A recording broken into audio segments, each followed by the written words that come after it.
বিধায়ক উন্নয়ন তহবিল থেকে বাদ্যযন্ত্র বিতরণ সঙ্গে ধর্মীয় আবহে মনু নদীতে নির্মিত শতরূপা ঘাট উদ্বোধন হয়েছে।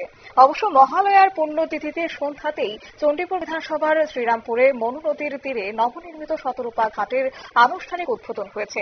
মন্ত্রী টিঙ্কু রায় ঘাটের ফিতা কেটে উদ্বোধন করেন, আর সেই মুহূর্তে কয়েক হাজার দর্শনার্থীর উপস্থিতিতে নদীর বুকে প্রতিধ্বনিত হয় গঙ্গা আরতির সুর। আরতির প্রদীপের আলো ও নদীর জলে ঝিলমিল প্রতিফলন যেন ভক্তি ও ঐতিহ্যের মিলন মেলা গড়ে তুলল। কি রয়েছে মন্ত্রী টিঙ্কু রায়ের বক্তব্য শুনুন। আমরা এই পবিত্র এই যে ঘাটটা, এই ঘাটটাকে আমরা সম্মানের সঙ্গে এবং শ্রদ্ধার সঙ্গে সেটাকে আমরা আজ থেকে পালন করতে শুরু করবো। সন্ধ্যা আরতির মধ্যে দিয়ে সেই অনুষ্ঠান শুরু হবে।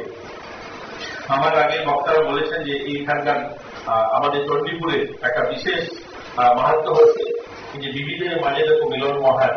এটা সত্যি অর্থে চণ্ডীপুর বিধানসভায় বোধহয় আমি যেহেতু আপনারা শুনলেন মন্ত্রী টিঙ্কু রায়ের বক্তব্য। এবং ঘাটের নামকরণ প্রসঙ্গে মন্ত্রী তাঁর বক্তব্যে জানান, মনু হচ্ছেন ব্রহ্মার মানস পুত্র এবং তাঁর স্ত্রী শতরূপা।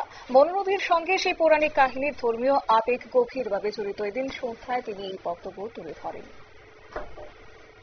নিয়ে ছোট্ট একটি বিজ্ঞাপন বিরতির সঙ্গে থাকুন।